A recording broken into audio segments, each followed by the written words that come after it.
our only hope right now. Thank you, Susan. Your Honor. Thank you, Your Honor. Anything else, Mr. Smith?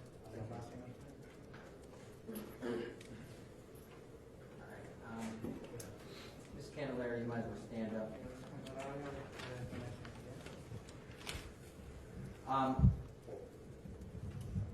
This court has to impose a sentence here today.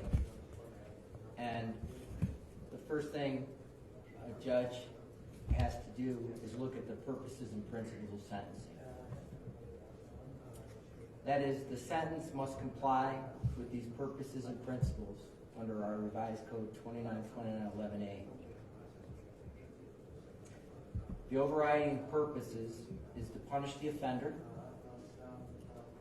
and protect the public from future crime by this offender and others, using the minimum sanctions that the court determines accomplishes this purpose without imposing an unnecessary burden on state or local government resources. I always have to consider the need for incapacitation, deterrence, rehabilitation, and restitution. The sentence should be commensurate with and not demeaning to the seriousness of the offender's conduct, its impact on the victims, and consistent with sentences for similar crime by similar offenders. Ms. Candelaria, I am not sentencing you today based on your race, your ethnicity, your gender, or your religion. Do you understand that? Yes.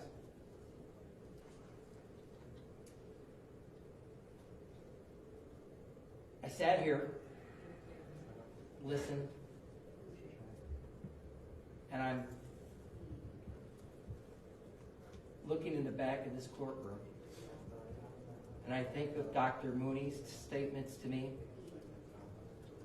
Sergeant Detective Teresa Gomez, and Detective Powell, and these three experienced, very talented, hardworking individuals all called this one of the most horrific cases they've ever seen. I look in the back of this courtroom and I see law enforcement, I see individuals who have worked on this case, who are here because it's also affected them and how horrific this crime is. It stunned people across this world because it defies one of the basic human responsibilities. The bond between a mother and a child is one of the most purest and most sacred bonds between human beings. It's a relationship built on love, trust, and unwavering protection. Yet, in a shocking betrayal of this fundamental trust, you committed the ultimate act of betrayal, leaving your baby terrified, alone, unprotected, to suffer what I heard was the most gruesome death imaginable, with no food, no water, no protection, and lying in her own feces. Ms. Candelaria, you know the responsibility of parenthood. You have a child already. You raised another child. And I've witnessed here before me your parents who've showed you love and respect and education. And they came here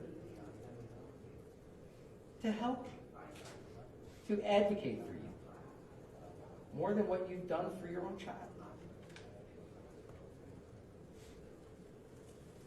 The evidence that I've witnessed here before this court shows that this time you simply chose not to be here because you wanted to have fun. You decided you needed a vacation. And what followed was absolute depravity. You left your baby, Jalen, trapped in a pack and play without food and water for 10 days. This wasn't simply an oversight. You could have saved Jalen's life many times. You could have found someone to watch her while you were gone. You could have taken her with you.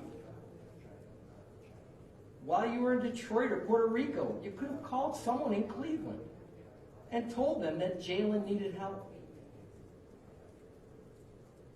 Dr. Mooney indicated that rigor mortis was found when they found her, which means she didn't die that long before you came home. Think about that. Despite all of her suffering, that little baby persevered, waiting for someone to save her. And you could have done that with a simple phone call. Instead, I see photos of you on a beach while your child was eating her own feces in an attempt to survive. Photos mean something. And I'm well aware of mental health, but didn't look like you were too concerned about your child. As if that wasn't bad enough, you extended your stay in Detroit without regard to Jalen, alone, in pain, clawing her face in distress from the exhibits I just looked at, trapped in a tiny prison that you left her in. When you got home, you knew enough to start lying. You concocted story after story, trying to hide what you did. You even put pants on her, but you couldn't hide the absolute horror and filth that she spent the last days of her life in. You still didn't get it. I hear this morning that you went out and managed to go out with someone that you were with, and he was too upset to eat, but you weren't.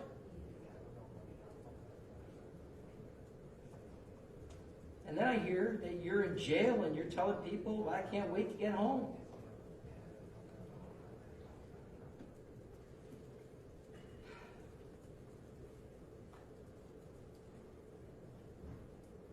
I look at remorse. I hear, except for the acceptance of responsibility, no remorse.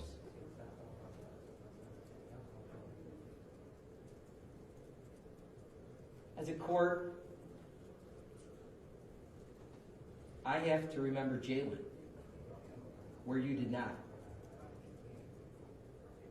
Just as you didn't let Jalen out of her confinement until she died, so too, you should spend the rest of your life in a cell without freedom. The only difference will be that prison will at least feed you and give you liquids that you denied her. Based on all these factors, and based on all the things I've looked at, and I'm marking this as State's Exhibit 1 for the court reporter. On count 1,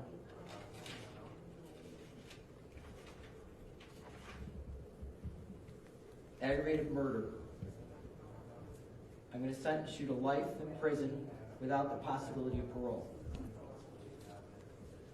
On count 5, I'm going to sentence you to 8 years to run concurrent to count 1.